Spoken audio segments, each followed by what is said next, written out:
Shalom, welcome to another episode of Inspiration from Zion. I'm Jonathan Feldstein, and I have the privilege of being your host, coming to you from the Judean mountains here in Israel. I like to refer to it as the original Bible Belt. Inspiration from Zion is a program of the Genesis 1-2-3 Foundation, whose mission is to build bridges between Jews and Christians with Israel in ways that are new, unique, and meaningful. I pray that you will find this all of those.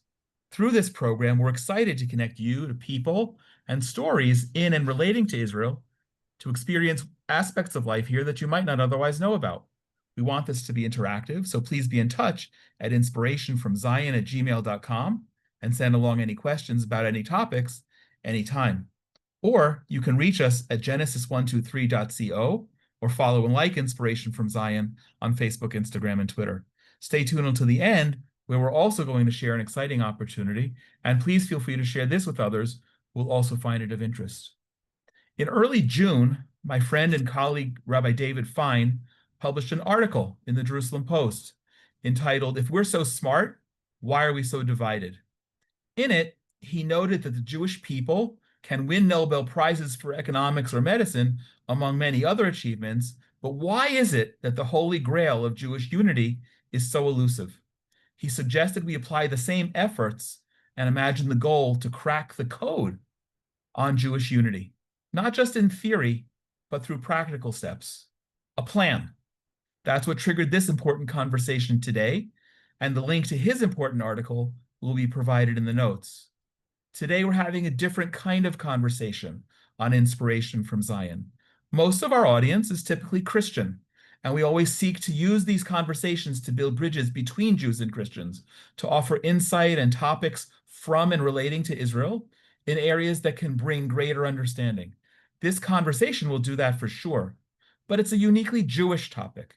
It brings non-Jewish friends into the position of figuratively being a fly on the wall of Jewish homes throughout Israel, addressing a complex and sometimes painful issue that we, the Jewish people, have been grappling with basically as long as there have been a Jewish people. It's going to bring you into the depth of our being as a people, and especially since the restoration of Jewish sovereignty in the land of Israel. For some, it may be like airing dirty laundry, which I typically hesitate to do. Some may say that these are internal conversations, that non-Jews don't need to be or maybe shouldn't be involved. But if we're being honest and if we're building bridges and truly want our non-Jewish friends to understand us, this is one of the most critical conversations to have, especially now. As I was preparing for the conversation, I was brought to a pivotal prayer in the Rosh Hashanah and Yom Kippur liturgy, hineni. Christian friends will know the word as hineni, Moses' response to God at the burning bush in Exodus chapter 3, verse 4. But on Rosh Hashanah and Yom Kippur, the word and the prayer are used differently by the chazan, Christians will call that the prayer leader, who beseeches God that his personal failures and flaws should not limit God's hearing and answering the prayers of the congregation. In the English, according to Art Scroll, goes like this: "Here I am, impoverished of deeds, trembling and frightening from the dread of him who is enthroned upon the praises of Israel. I have come to stand and supplicate before you, your people, Israel, who have sent me, although I am unworthy and unqualified to do so. Therefore, I plead to you, O God of Abraham, God of Isaac, and God of Jacob, compassionate and gracious God, God of Israel, frightening and awesome, grant us success to the way upon which I go, standing to plead for mercy upon myself and upon those who sent me." The prayer goes on, but I feel a little bit like that person now, feeling the responsibility, the weight of this conversation, because it's so big, and I don't want my limitations to have any negative impact on it. I know that we cannot and will not solve the issues that are creating disunity among the Jewish people, not in Israel and not in the world, and certainly not in an hour today. But I do pray that this will be a positive catalyst in that direction. And while I may be unworthy and unqualified to do so, I'm humbled and grateful that our panelists are not. I will try to measure up, and together today, I hope we can crack the code. Rabbi David Fine is the founder and dean of the Barkai Center for Practical Rabbinics and Community Development, training a new generation of rabbinic leaders in Israel. Rabbi Fine served as spiritual leader of congregations in Milwaukee and in Kansas, and is actively involved in initiatives assisting Anglos in Israel and increasing Aliyah. He's the host of the Defining Moments podcast and was a candidate for the 25th Knesset. J.J. Sussman is the international director of Gesher, an organization dedicated to bridging the gaps between different segments of Israeli society and fostering unity. Before joining Gesher, he worked in the high-tech sector for more than 15 years. He's also the host of the Impacting Israel podcast.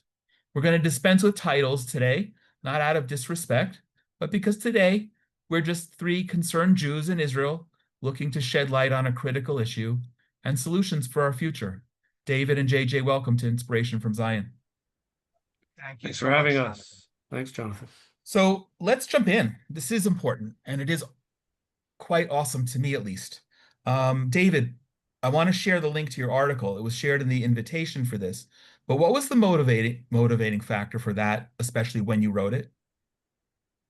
The motivating factor was, I said in the article itself that on Shavuot, the Pentecost, our holiday, 7 weeks following Passover, which is commemorates the giving of the Torah itself, and the verses there speak about unity, right? So on Shavuot or before Shavuot, rabbis and communal leaders are always talking about Jewish unity and the importance of Jewish unity. But I feel like it's very trite. It's very empty.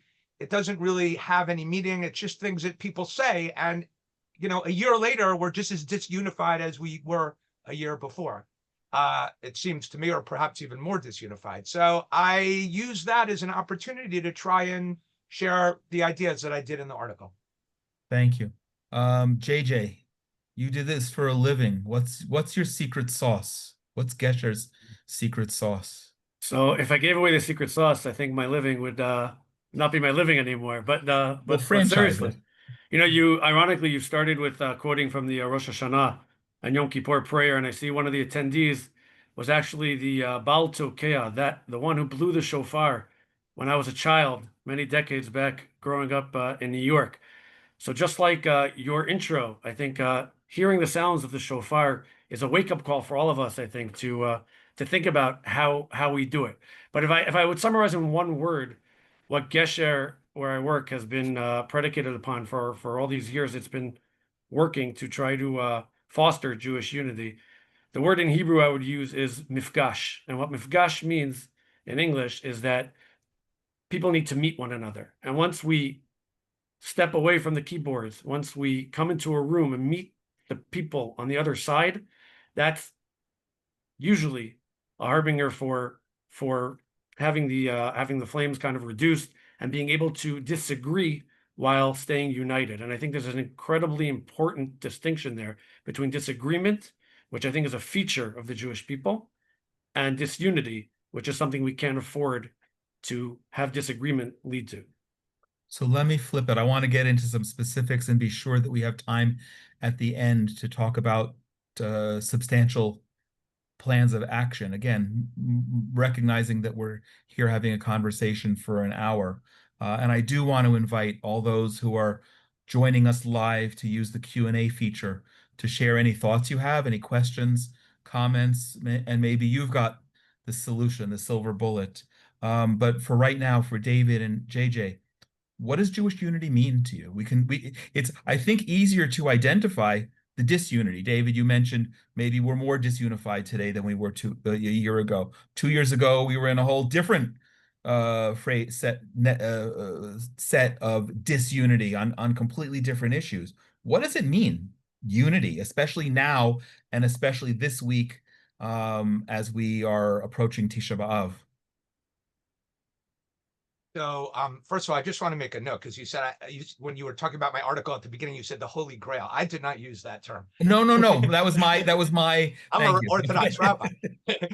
Anyway, so again, you said we only have an hour, and you told us before to try and be as concise as possible. I think what JJ just said is so important. It's so trite, but things become trite because they need to be repeated, and it always needs to be repeated.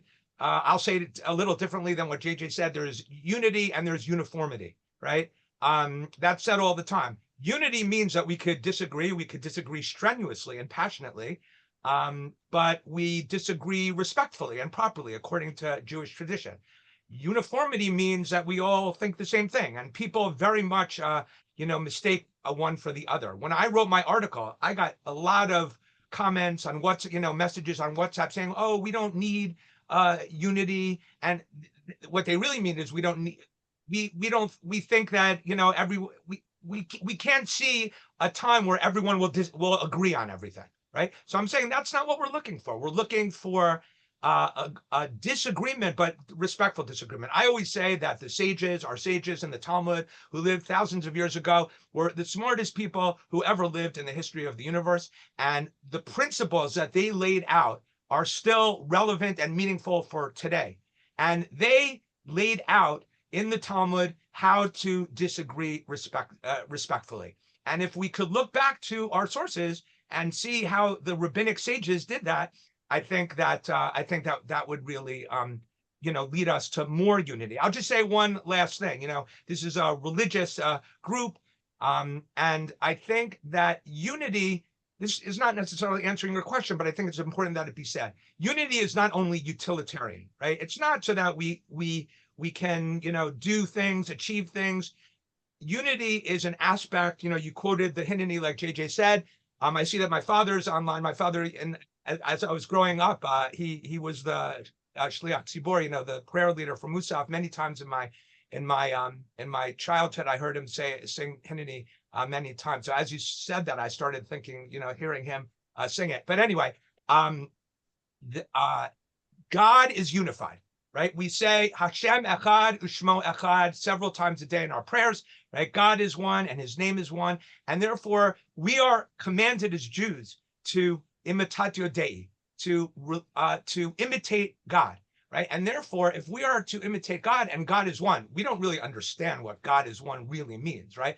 But if we are to imitate God, then even if it wouldn't bring any utilitarian results, any positive results, just in and of itself, we're commanded. So we need to see it religiously. I don't know that we often do that. Okay, do you want to give JJ? I want to just ask David to dig down a level deeper. You mentioned rabbinic sources. You want to highlight one or two that are particularly relevant to this conversation? There are so many. I mean, we have Elu ve'elu divrei Elohim Chaim, right? These and those are the words of the living God, about the school of Shammai and the school of Hillel, who argued vociferously, meaning you can't get through a page of the Talmud without seeing some kind of debate between Abaye and Rava, Amoraic, Talmudic sages, and Tanaim, Mishnah sages, and all that. If you read some of the Talmud, right, you would actually come away from some of the pages thinking that these people hated each other, right? And yet they respected, they loved, they married each other, they davened together, they prayed together, and so there are so many important sources, but that's probably one of the most famous. You just use two words that I want to come back to later: respect and love, but on a modern level. So basically, Hillel and Shammai didn't unfriend each other because they were having differences, did they?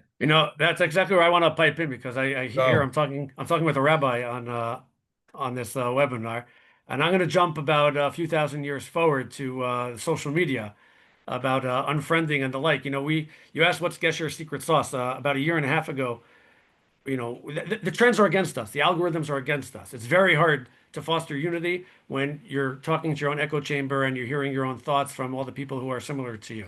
So at Gesher, we came up with what we call the 5 rules for constructive dialogue.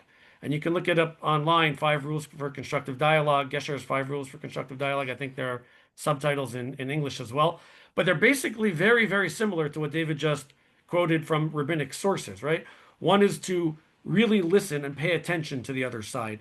One is to focus on the actual argument and not on the person voicing the argument or voicing their opinion. One is to totally stay away from cursing and violence, seemingly obvious, but if you spend some time on social media, on Facebook or anywhere else, you'll see that's not as obvious as maybe our generation thinks it is. The other is do not generalize. Stop calling people Haridim, Yemanim, Smolenim, right-wingers, left-wingers. If you focus on the specific people and not generalize entire communities, that's also an excellent way to have constructive dialogue. And finally is don't just point out what the other side is wrong about. Try to offer your own opinion and be proactive in offering your own opinion and not just shooting down the other side's opinion. But I think all of those, if you take them as a whole, are very similar to what David pointed out to. Our rabbis have been talking about for years and millennia. And I think if we can apply them still today and keep on reinforcing them still today, especially to our youth, I think that will go a long way to helping create unity. And you asked just one more thing, what is unity to us? To me, the one word of what unity is, in Hebrew, mishpacha, in Yiddish, mishpocha, and in English, family. I think we all recognize that we are part of one family, the Jewish family. You can have really hard disagreements with your brother, with your sister. But at the end of the day, you're going to sit around that same dinner table with the whole family still, or that same Seder table on Passover. And I think if we can recognize that, we can really disagree, but recognize that we are all part of the same family. We have that same shared heritage, and hopefully that same destiny we're all striving towards. I think that will go also a long way. Yeah, I think that's. Go ahead, David. Yeah. If I could just comment on two things that JJ you just said. So you talk about social media. Jonathan, you asked us to make a list last week of what we think the reasons are for disunity. So I listed 6 or 7 things, but I think that social media would top anyone's list. And what JJ just said about the 5 rules for constructive, I didn't get the exact term, but we're gonna put those in the notes. I'm gonna get them from JJ. There is research on all of this. There is research on what causes polarization, political polarization, what causes disunity, and there is research into things that work, right? And so one of the things that I found that works in research, not myself, is that many people don't even realize that social media creates polarization and disunity. They just think they're typing away on Facebook or Twitter or whatever it is. So educating, especially youth, about the negative implications of social media has been shown to be effective because, again, people are just like, they just don't even know about it. And I'd also just say something about what JJ said about listening. I run, you said it in the introduction, I run a rabbinic training program. And the first thing and the last thing and the middle thing that we teach rabbis to do is how to listen. It's called active listening. Now you'll say, what does that mean, active listening? Listening is not active, right? You just sit there and you listen. What's active about it? But no, most people don't know how to listen. Research proves that most people, when they're hearing, are actually thinking about how to answer, how to retort. And so we think that listening is easy. Listening is actually a very, very, especially in today's world with all the distractions, a very, very rare skill. And it's not just to be a rabbi, it's to be a good person and a good friend and a good spouse and a good parent. We have to learn how to listen. I tell rabbis all the time that if all you do is listen and nothing else, and the person knows that you're there listening, that's already cured a lot of the problem. That reminds me, we at Gesher, we have a leadership institute where we take leaders in Israeli society in cohorts of about 15 to 20 from different sectors of Israeli society, and we bring them to a Jewish community outside of Israel to expose them to what world Jewry is all about. And before we leave, literally the day before we get on the plane to leave Israel, we gather them and we kind of prepare them for the trip, and we spend about 80% of that final session telling them we're not going to be ambassadors, we're not going to prove our point, we're going to listen, strengthening that listening muscle. And you can imagine with Israelis, we're good at a lot of things. Some of the things we're less good at is listening. And we have mayors and journalists, people who are not used to sitting back and listening and learning by listening. And I think what David said is absolutely critical, is you have to be able to know how to listen. Yeah, my friend who's following live will nod and smile. Anita Jacobs, the beginning of my career with what was then National UJA, a lot of talk about soliciting people is also active listening, and Anita was involved with that. And I just say that, sorry, Jonathan, that we're trying to talk about practical solutions, right? So I mean, I didn't think about this before, but just in terms of the conversation now, meaning let's say all over Israel or all over the Jewish world, wherever it may be, we have, 3-hour active listening sessions for whoever is willing to come to teach people how to listen, right? It's an acquired skill, right? Maybe, just maybe that could do something. That's I, great. And you know, it's funny when I asked you last week to come up with your list of top 3, 5, 10, however many issues that are the issues that are causing division, and I sent it out around to a number of people, diverse parts of the country, getting their responses. Most gave actual triggers, things that are relevant in our society today. I would say about 80% of them had to do directly or indirectly with the war, hostages, the war itself, the government. There was one other topic. And then I realized that a few people, including my friend Ellie Stone, who's not here right now, and decided it was important enough to spend an hour talking about this. So we've discussed that it's actually the issues are the symptoms, except for the fact, David, that you mentioned a factor that promulgates the disunity, the social media, not listening, not active listening. These are things that are broader skills. But when I came away from the conversation with these people, responding back and forth and having a little bit of dialogue, I realized, goodness, how interesting that the issues that are creating disunity today, 80% are the war. Does that mean, or war related, does that uh, mean that if the war stopped, we wouldn't have disunity anymore? Ideas. I can answer that Go, right away. JJ.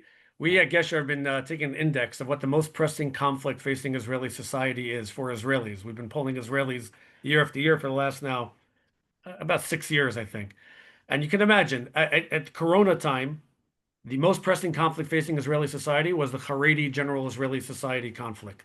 If you recall at the time, Haredim, again, I'm generalizing, so I'm going against what I just said, but for by and large, they weren't listening to the mandates by the government, and there was a lot of anger and hatred towards the Haredim.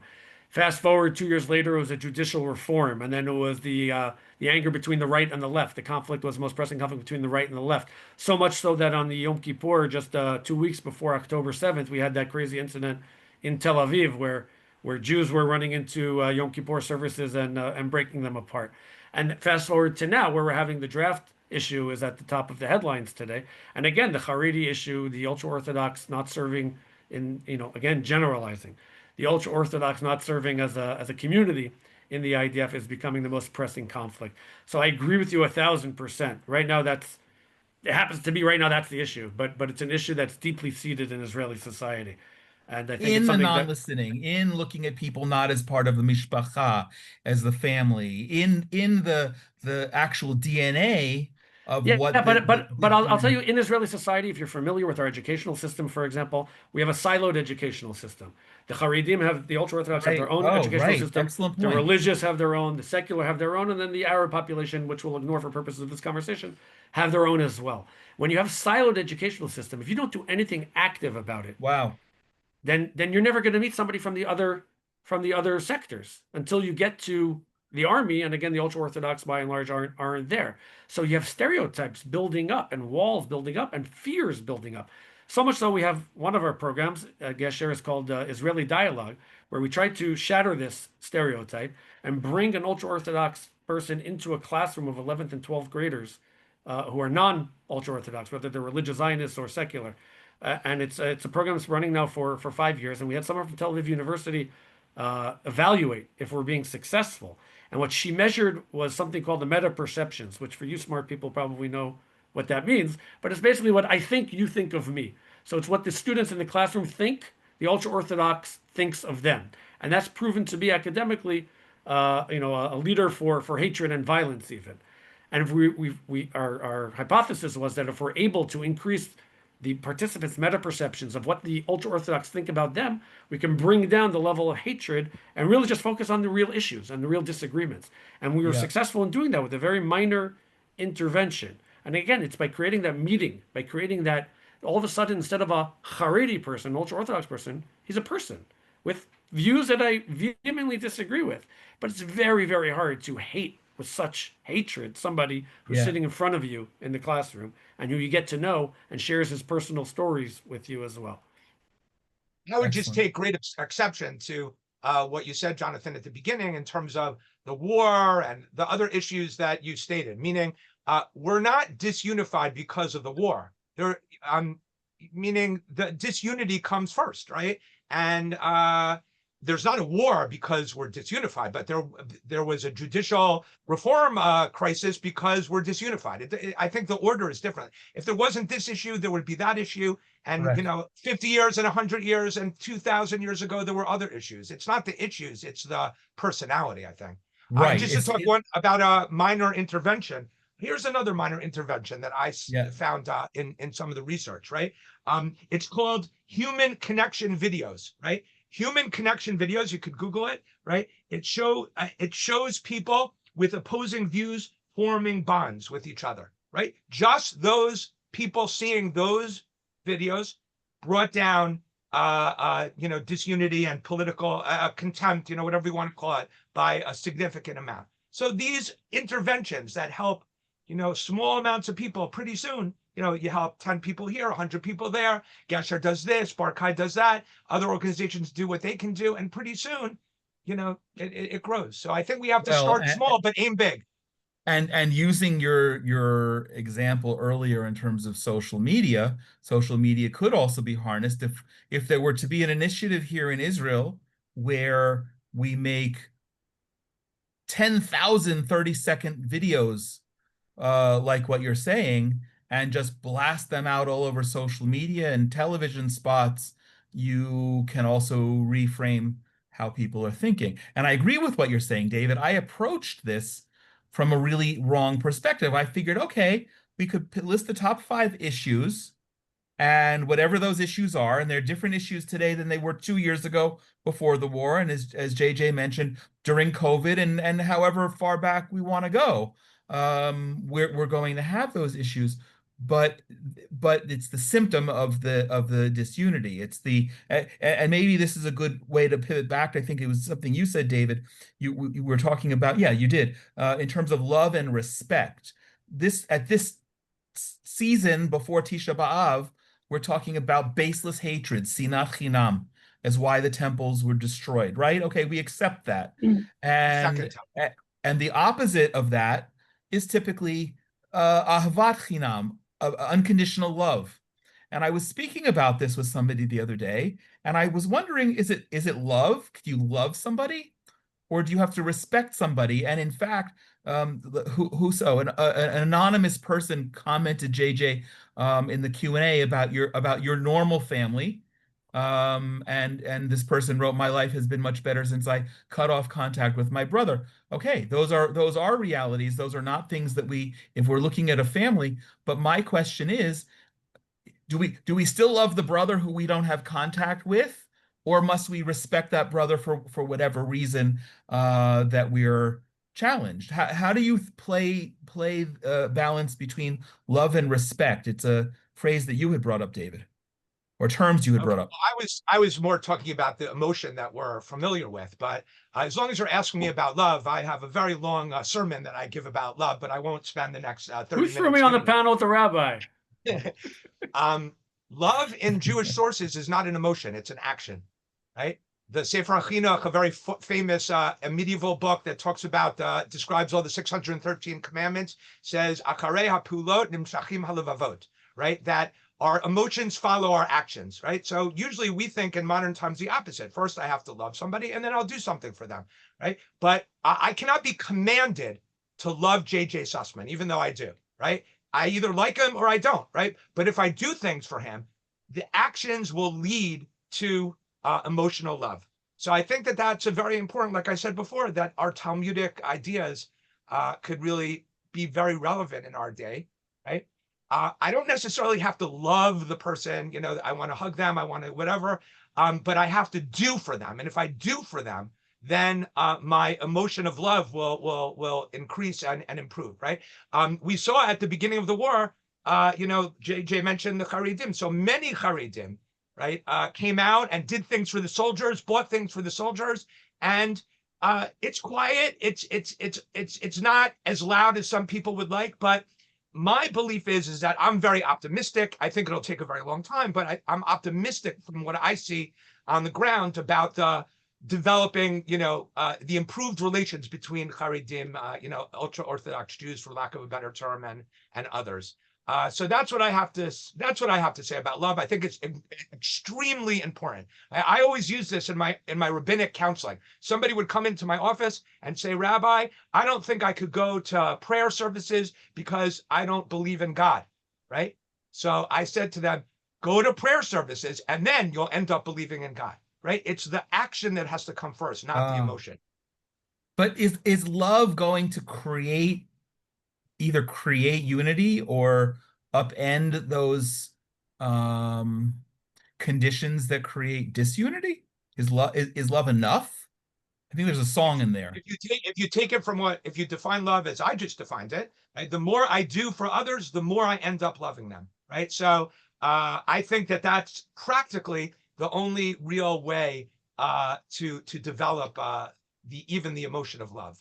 But just regular love, pass the candle, sit put our arms together and sway to slow music. I mean, I'm just being silly to make a point. I don't know. I'm not sure. Okay. JJ, love, respect. How do you feel that David loves you? What's love got to do with this? That's the one. I knew it was something. No, but honestly, look, if I want to put on my rabbinic hat, which I'm not a rabbi, I think it's the same word, love, that's used for loving God and for loving our fellow Jew. V'ahavta et Hashem Elokecha, love God, and v'ahavta l'recha kamocha. Love your neighbor like yourself. And I think love, it goes a long way towards creating unity. It's not easy. This whole conversation, unity is not easy. I don't want to say Gesher has been trying to do this for decades, like I said, and I think it'll continue needing to do this for decades. Humans have a natural way of slipping back into bad habits, and we need to constantly work on this. Somebody who I spoke with recently, and I asked him how, as somebody who's a facilitator at Gesher, and I asked him how he works on himself. How does he put himself in the shoes of the other? And he told me that every evening he watches in Israel both Channel 14, which is, I would say, the right-wing channel, and reads the Yediot Achronot or Ynet online to get a different perspective. And he does that to work on himself, to put himself in a position to understand what both sides are thinking. And I said, and what do you come out of it with? And he said, I recognize that both sides want what's good for Israel and for the Jewish people. And if we can recognize that in the other side, whatever side we're on, I think, again, that's the premise from which we start our disagreements, then it goes really a long way. It's another practical, tidbit that you can start employing if you have time. We're giving social media a bad rap here. He says he watches television, right? It's mainstream media too. It's the equivalent of Fox and CNN in America. Very diametrically opposed viewpoints, but again, both trying to do what's best in their eyes for the good of the country.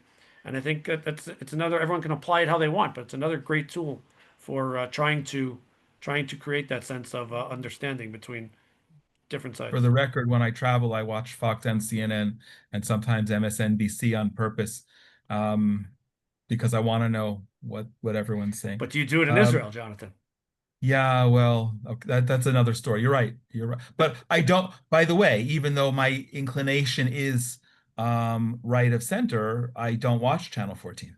That's not where I'm getting my source. It's hard to practice that listening muscle when listening to Israeli television also.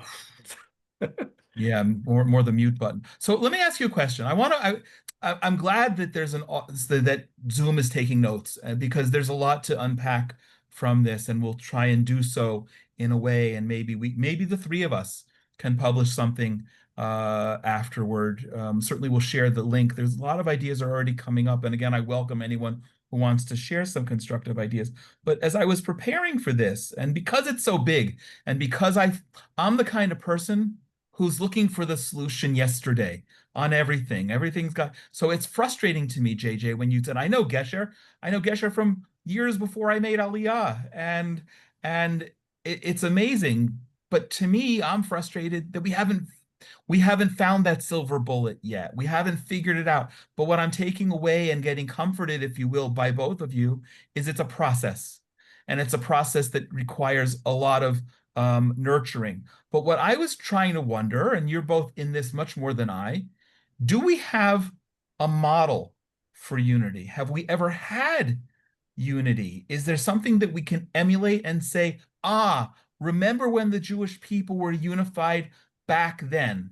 And David, I go back to the beginning when I asked you what was the catalyst for your article. You mentioned Shavuot. Okay, we all stood at Mount Sinai and received the Torah, and we were standing together and all said, yes, we na'aseh v'nishma, we'll do it and we'll hear it.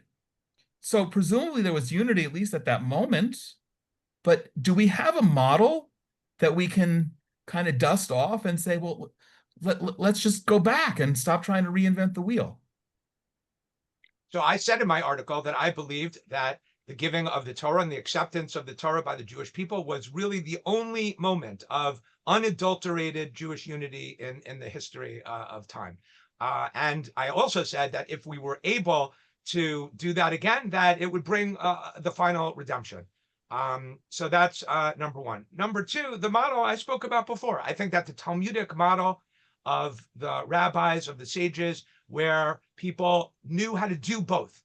Right? You don't have to exclude one. You could debate vociferously, but also, like I said before, respect and love. Those two things are not mutually exclusive, and unfortunately, they're made out to be mutually exclusive in today's day and age. Look, Okay, but I I want think. to take. Go ahead, JJ.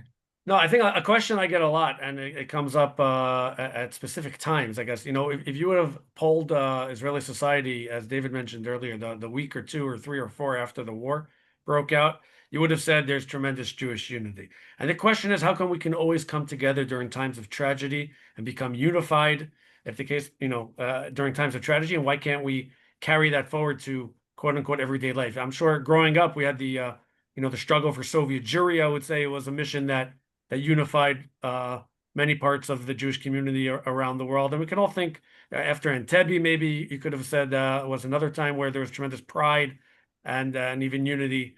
And I think we can all think back to those times. So what was it that made us feel unified? Was it a shared mission? Was it a sense of feeling attacked? You have anti-Semitism going rampant all over the world today. Is that something that's going to unify us? Is that a good thing that's what's unifying us? Or not? I'm not, nobody really knows the answer to that. But I think instead of trying to focus on the general, what can we all do to create Jewish unity, everyone should really try to focus on themselves. What can I do? What can I, JJ Sussman, do to make myself better, to make myself understand the other side better? And again, it doesn't mean changing my opinion. It doesn't mean agreeing with the other side. But it does mean doing stuff, like David said earlier, doing stuff that shows the other side that I'm one with them. And I think if we all focus on ourselves, that gives us a much better shot to take that unity, which we do see during times of tragedy, and apply it to the everyday life. Okay. David, I want to dig down a drop on something you just said, referring to unity. If we go back, if we could create that unity again, you said, if I noted it correctly, if we could do it, it would bring the final redemption. That's sort of the golden ring, right? That we're striving for, or the term that you seem to like, the Holy Grail. I knew you were going to say that. But I'm still, yeah, they're great little practical things. What JJ, you just said in terms of what can I do myself, and actually that's so relevant now. I know I'm all over the place because I'm thinking so many things, but again, in my conversation with Ellie Stone this week, for the first time, I connected the dots that we're about to come into one of the few fast days on the course of the year. We're mourning. We all have these scruffy little beards going on. I know, right? Because we're in a period of mourning over the destruction of the temple because of baseless hatred, and this is a sense of national grief and identity. And in a month plus, we're going to be well, in less than a month, we're going to be in the month of Elul, where we're supposed to be taking that personal reflection, JJ, that you said, and then we're straight into Rosh Hashanah and Yom Kippur, where David's father is going to be saying that prayer that I alluded to at the outset, where we're all individually going to be beseeching God. But how do we merge those two? Is it good enough? And how are they? Is it just coincidental that we have these? Certainly the Romans didn't decide to destroy the temple several weeks before we were going to be observing Rosh Hashanah there. But but they are kind of connected, no? Very much connected. I mean, we know why the date of Tisha B'Av falls out on the 9th of Av, right? The commentators on the Torah tell us in the story of the spies, which we read a few weeks ago, that the people came back, the spies came back and reported to the people what was going on, and the people cried, right? And they were not appreciative, they weren't optimistic about what was about to happen. Instead, the sages say they cried hinam, like a useless, a needless cry, right? And that's why, according to the sages, according to the commentators, Tisha B'Av happened when it did, right? So that's simply historical, but the idea behind that is extremely powerful, right? Meaning we have to be optimists. We have to be thankful not only to God, but thankful to the people around us. And if we could sort of correct the sin of the spies, right, that will put us in a situation where a few weeks later, when Rosh Hashanah comes, we'll be able to stand before God, and the prayer leader won't need to say hinani, right?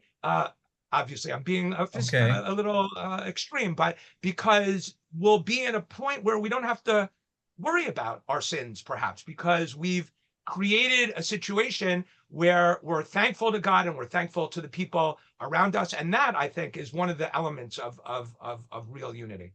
So even more than Elul being our spring training for Rosh Hashanah and Yom Kippur, we're already there.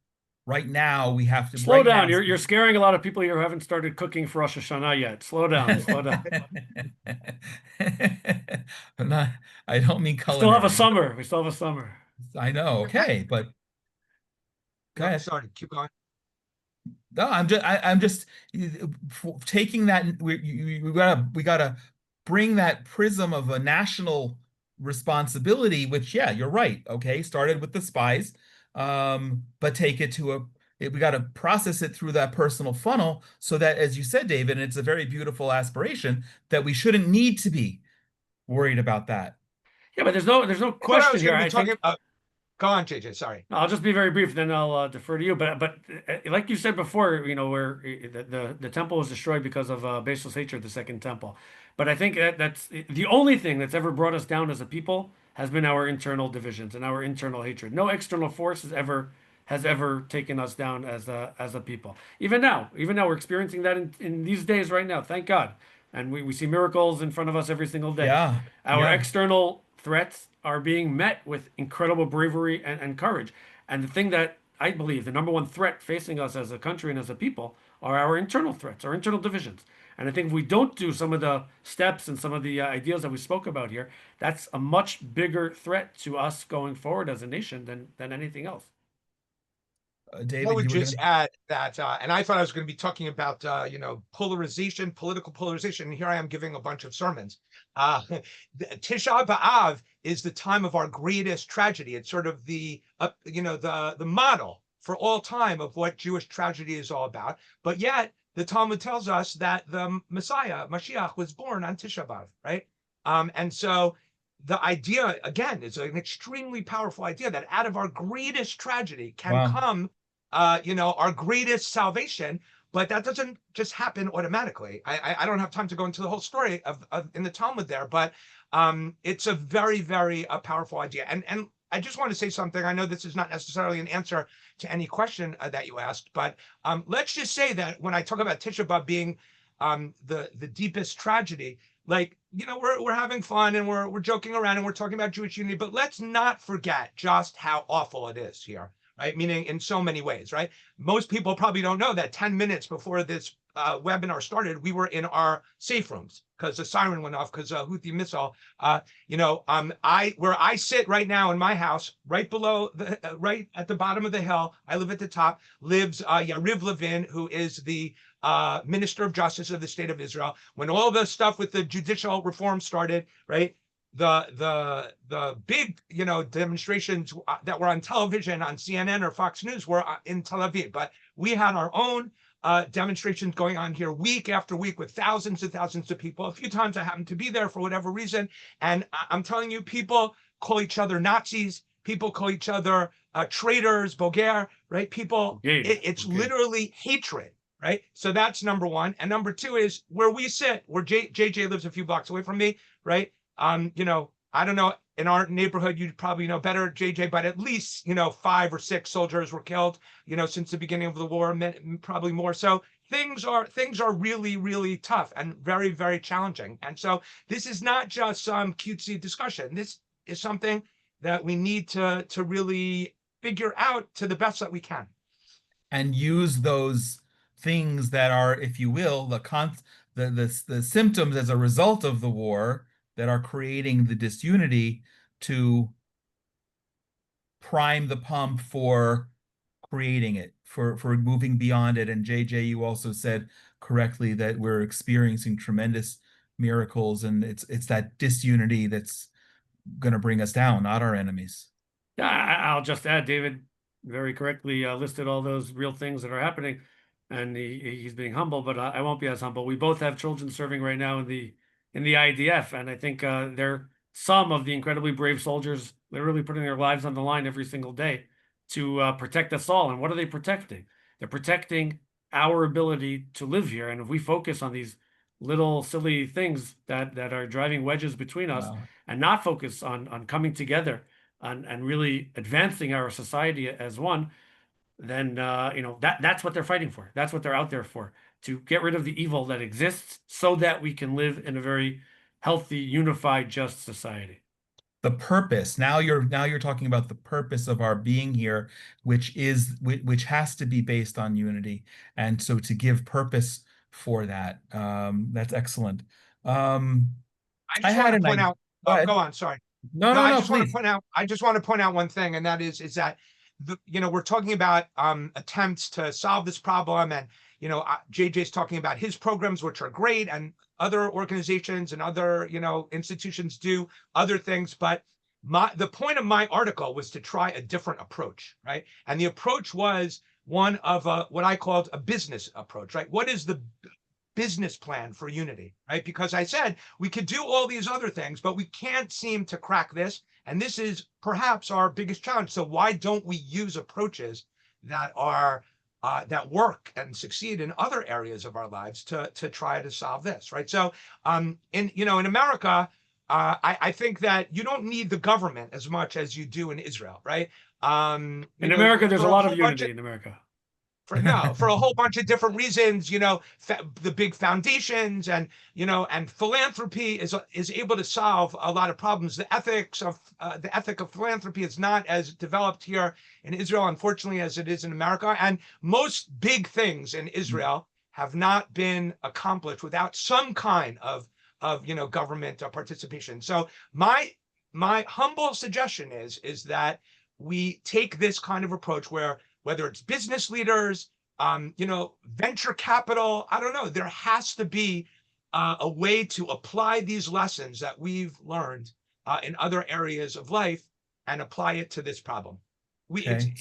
It works way better. It should work way better than, you know, giving sermons and talk and, you know, saying over and over again, we have to be unified. Yeah. It needs substantial. And by the way, there's a lot of substantial ideas that are coming out of this conversation amongst ourselves, and not even from lots of input. The question is now putting pen to paper, getting the backing and making it happen. And there's a lot more. So I have a thought. I love your response. David, you've already run for Knesset.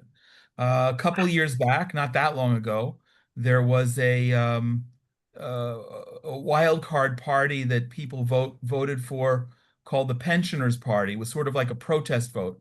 They got 7 seats from a bunch of, you know, I guess I shouldn't say old people because I'm on the verge of getting into that range, but a bunch of old people decided to come up with a party to advocate on behalf of pensioners, retirees.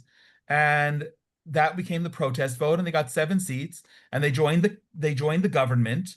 I don't know how successful they were. I don't know what they stood for, but I was thinking, well, and whenever the next election will be, whether it's going to be in the first quarter or second quarter or last quarter of 2026, we're coming on an election here, and it's going to be divisive for a lot of reasons. What about creating the Unity Party? I think the name in Hebrew has already been used, so we would have to come up with a different name, but where that party is a conglomerate of all the kinds of people that you just mentioned, David, who are coming from all sectors of society, and they're going to sit in the Knesset and only focus on the prism of everything through unity.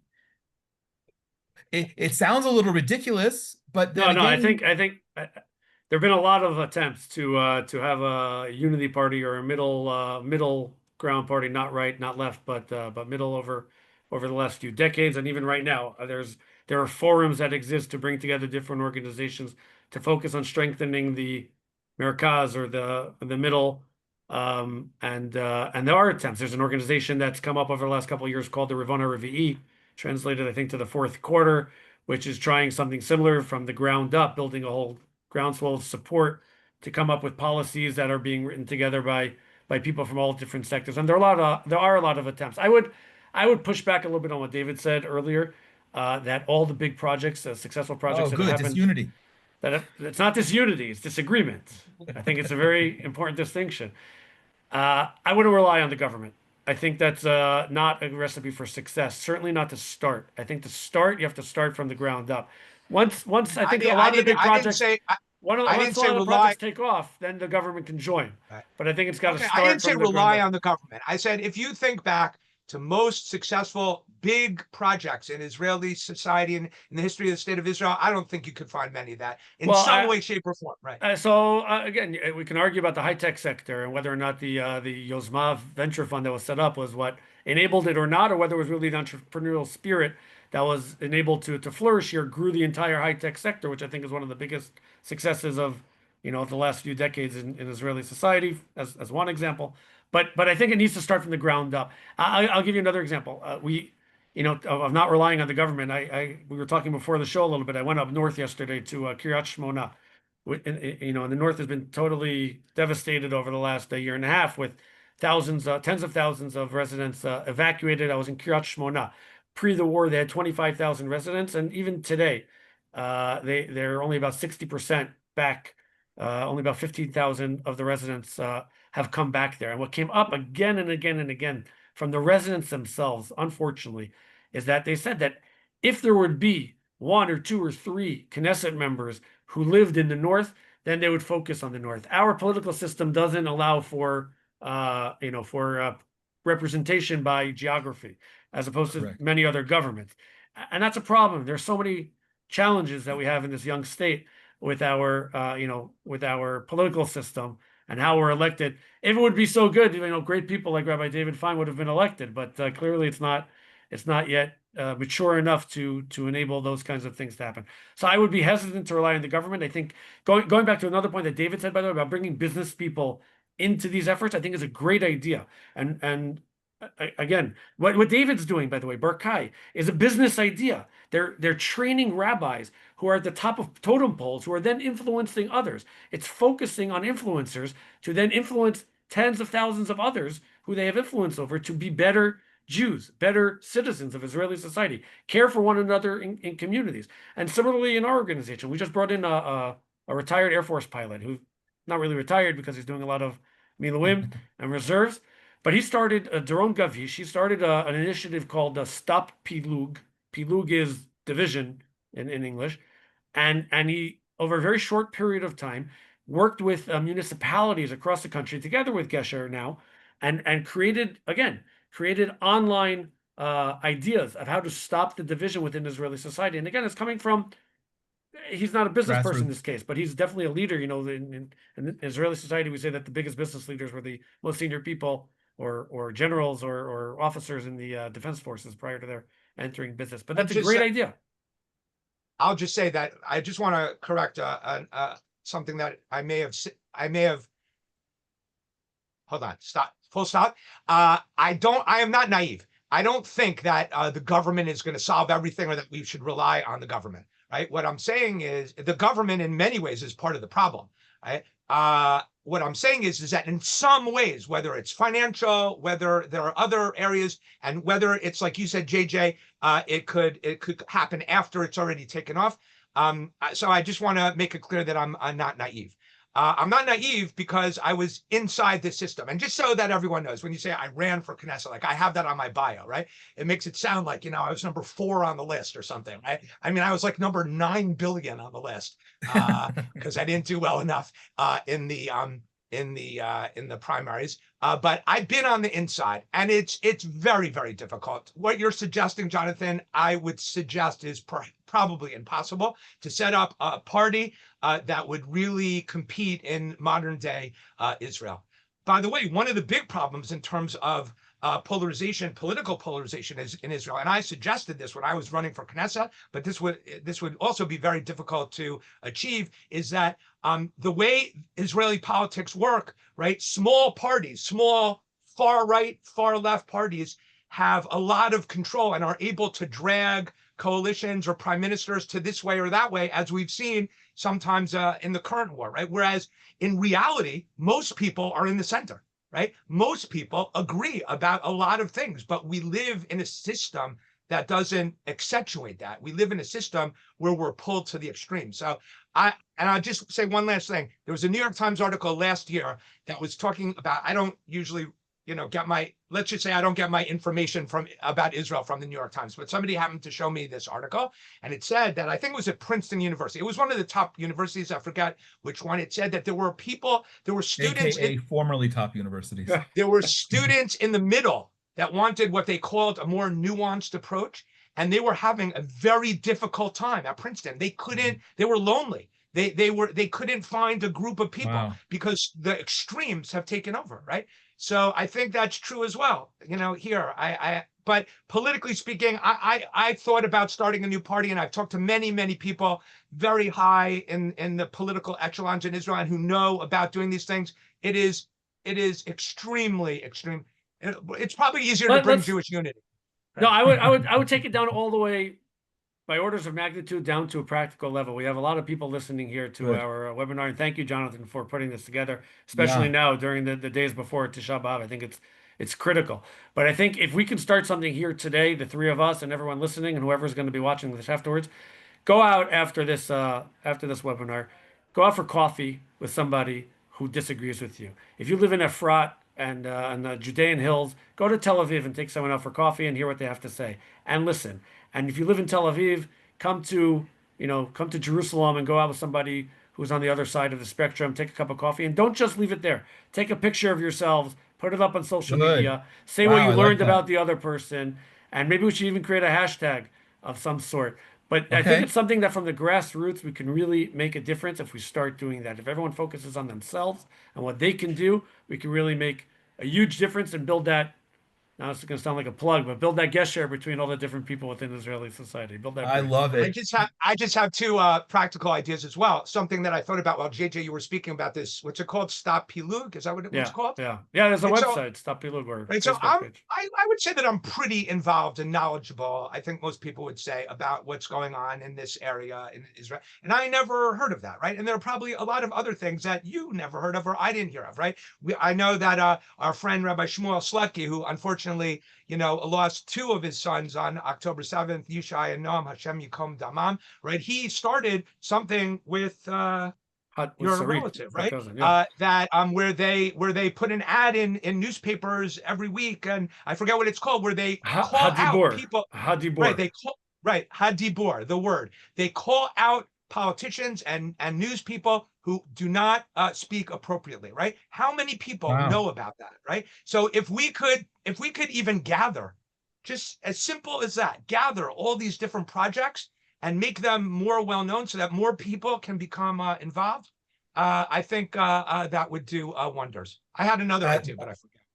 Well, when you remember, I'm going to come back to you for one last round of kind of open thoughts.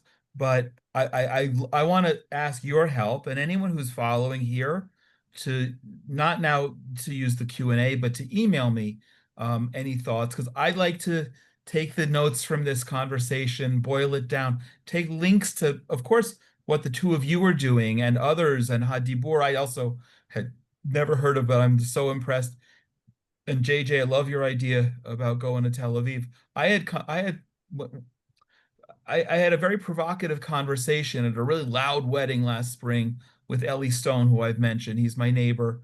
And we were talking about this. I don't remember how it came up, but it was far enough before Shavuot, it was before Passover, that I said, well, afterward, I said, well, why don't we make a thing where we, as Orthodox Jews, invite secular Jews to come to our homes for Shavuot, and instead of the traditional all night staying up studying Torah, we just have ice cream and cheesecake with secular Jews from Tel Aviv and bring them into our world for conversations over something and call it, I like what I decided to call it, Na'aseh v'nishma. Now, it needs somebody to do the Na'aseh part, to implement it. But I love the idea, JJ. You reminded me this through the simple act of just going to Tel Aviv, or for that matter, going to Bnei Barak. Yeah. And again, like David said, there are a lot of these types of initiatives. I mean, even on Tisha B'Av night, they have a initiative that's been going on for years called Halayla Lelomdim Torah. Tonight we're not learning Torah, where in cities across the country, people gather because you're not allowed to learn Torah except for specific parts of it, and they have discussions about issues of the day, and they bring in panels and speakers to bring people together. But it all goes back to that root cause, I think, that I started with, is that once you meet somebody who you disagree with, it becomes very, very difficult to hate them. And I think if we focus on ways to meet them, you brought up the idea of coming for Shavuot. We've tried to do things like that, but then you run into the problem of if you keep kosher and then the secular person who doesn't keep kosher feels uncomfortable inviting you back to their home, or you feel uncomfortable eating in their home. So that becomes I'll eat ice cream in their home. a technical issue. So that's why I suggested coffee. But yeah, there are a lot of these great initiatives, and we should all embrace them and do them, and not just do them ourselves, but also talk about them in on social media or wherever people are listening. I like that very much. I like how social media started in this conversation as being something that's a problem, but a couple of times we brought it back to use. We're not going to shut down social media, but we have to use it properly. I would just say that the first thing I'm going to do after this is over is I'm going to get together with JJ and have a cup of coffee. We'll take a picture, and I want to say something just to push back a little of what you said about your Shavuot idea. Actually, I disagree that the learning of Torah should be left out, meaning the learning of Torah properly, right, is the most unifying thing that a Jews should be able to do together. The problem is in Israel, because of all the problems between the religious and the non-religious, is that the non-religious think that it's not theirs, right? And it's just as much theirs as it is mine, right? We just have to learn how to talk about it and how to interact about it. But you talk about, and this is the last thing I'll say, you talked about shutting down social media. So I want to talk about a project that I have that's in its infancy. And I hope will happen, but it may not, because it involves a lot of different organizations. And unfortunately, when you involve a lot of organizations, it involves a lot of politics. But I am working with Orthodox rabbinic organizations around the world, so that we can ask people, call from the pulpit, and in articles and other communications, call from the pulpit that from during the Aseret Yemei Tshuva, during the 10 days of repentance from the first day of Rosh Hashanah till after Yom Kippur, that people go off social media. Wow. Okay. Yeah. Okay. Now, obviously, if you need to advertise a Torah lecture that you're having, or or somebody needs help or whatever, that could be an exception. But all talk about politics, issues, right? That we are going to say that the Aseret Yemei Tshuva is to be without those kinds of things. And I believe that could make a small dent in some of this problem. So look for further information as the high holidays get closer. Please share it. I like that, and I'll share it widely. Let's wrap up. Go ahead. So let me just conclude. This will be my final piece. You've taken us around the Jewish calendar. I feel like from Tisha B'Av to Rosh Hashanah to Yom Kippur to Passover, Shavuot. I feel like it's a medley of some Jewish Hasidic singers. But I want to focus on actually the last 3 weeks. My son just came back yesterday from a summer camp in Israel. This goes along the lines of what David was just saying. And at Gesher, we also run a summer camp along the model of the American summer camps, where kids get together, religious and secular, for 11 days. And for Israelis to think of sending their kids away for 11 days is almost unheard of. And we say there that the religious and secular are living there together. They're not just talking about Jewish unity. They're living Jewish unity. And what makes that happen, part of what makes that happen is exactly what David just said. It's 11 days, or my son was for 3 weeks, without phones. They don't have phones. They don't have smartphones. They put them away. They give it to them for a half hour at the end of the day to call their parents or for whatever the case may be. But they're living life. They're stepping out of their keyboards and they're living life, experiencing life. And they have to figure things out with one another. And I think if we can all figure out in our own lives, somehow that we can do something similar, how we can really experience life with somebody who's different than we are, that can really, again, I think that can go a long way to everything we're talking about here tonight. And Jonathan, thank you for the opportunity and inviting us here tonight. And David for writing the article. I really didn't know where this Jonathan. I didn't really know where the conversation was going to go. Initially, I had a very different, completely different direction, and no, I kind of hope maybe we would resolve all the issues, but I'm brought back to the age-old question. Although usually people who are not kosher refer to elephants, I will use a giraffe. How do you eat a giraffe? It's one bite at a time. And so I think that's what we've come to the conclusion. Lots of different bites and opportunities that we can and must.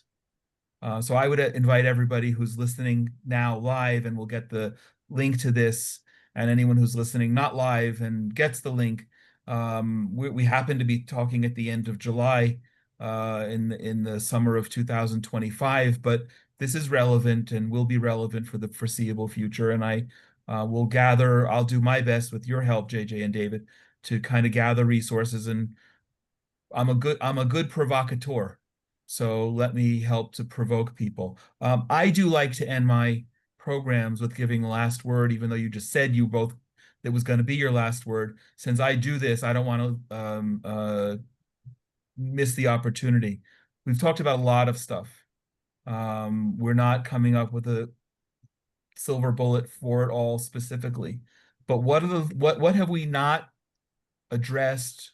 What has been provoked today that maybe you hadn't thought about that you want to share, or any final closing remarks that you guys would like to make? David, we started with you. I don't want to sound arrogant, although I guess I will, that I've been thinking about these issues for decades. I don't think that we spoke about anything, bigadol, in general, that I haven't necessarily thought about before. But I think the most important thing that I learned, that I heard from JJ in terms of my active listening, is what he said about looking at a person as a person and not as a label. And I think we all do that, right? In our community, in Modi'in, around Shabbat tables, unfortunately, sometimes people are spoken about as a label in all parts of Israeli society, instead of being thought of and looked at as a person. And so every person has a neshama, every person has a Jewish soul, and we were all part of, that giving of the Torah. All souls, according to Jewish tradition, were there. So if we were there and we were unified then, right, excellent, then we could be unified now. It takes effort. It takes human effort, but it's something that is achievable if we are able to just put our minds to it. Excellent. JJ? I'll just end briefly. The Mishnah says, the Talmud says or the Mishnah says that Ehov et habriot umekarvan laTorah. We should love other humans, and we should try to bring them closer to Torah. And that's what we're basically charged to do. And I think we all, as a Jewish people, have a lot to focus on still on the first two words of Ehov et habriot, and really just love our fellow neighbors and other Jewish people. And hopefully through that, we'll also be able maybe to mekarvan laTorah. But I think if we just focus on those first two words of loving our fellow Jews, we will go a long way. And it brings me back, really, I have nothing really other things smart to say other than the Gesher tagline, which is be different, be together. Nice. Thank you. Rabbi David Fine, JJ Sussman. Thanks for taking time and for the really great comments and insight today. We will be sharing this, God willing, widely, and a year from now, at least be able to hopefully look back and say that there's been a positive move in whatever. Thank you for joining tonight.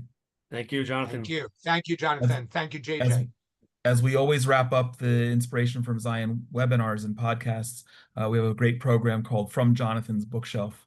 It's to encourage you to like, comment, and share the link to this program. You're not seeing my bookshelf, and about 2 years ago, I dispensed giving away copies of other people's books because we published at the Genesis 123 Foundation our remarkable book called Israel the Miracle. For Jewish people following, I want to encourage you to get the book. It's a compilation of essays as a coffee table book, stunning presentation by 75 Christian leaders all around the world, writing about why Israel is so significant. For us, for the Jewish people, to see those words coming from Christians is really, really inspiring. And if you are a Christian, then you need to get multiple copies, because this is something that when you're no longer around, your children or grandchildren are going to want to fight over. Well, no disunity, but everyone's going to want their copy, so get many. And all we ask that you do is like, copy, or share a link to this program, and I pick one person at random each month to get their own copy for free.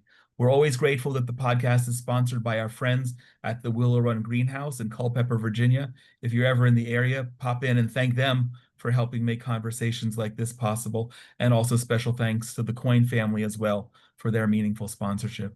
Inspiration from Zion and all Genesis 123 Foundation programs are made possible by donations. So please consider joining us to help continue the dialogue and build bridges. And if you'd like to sponsor an episode in honor or memory of a loved one or special occasion, please be in touch at inspirationfromzion@gmail.com. We'd always love to hear your comments as part of a dialogue, and specifically invite you to send any questions as well about traditional Judaism for our Ask the Rabbi programs. Wherever you are in the world, I pray that you and all your loved ones are safe and healthy, and I send my blessings from right here in the Judean mountains. God bless you.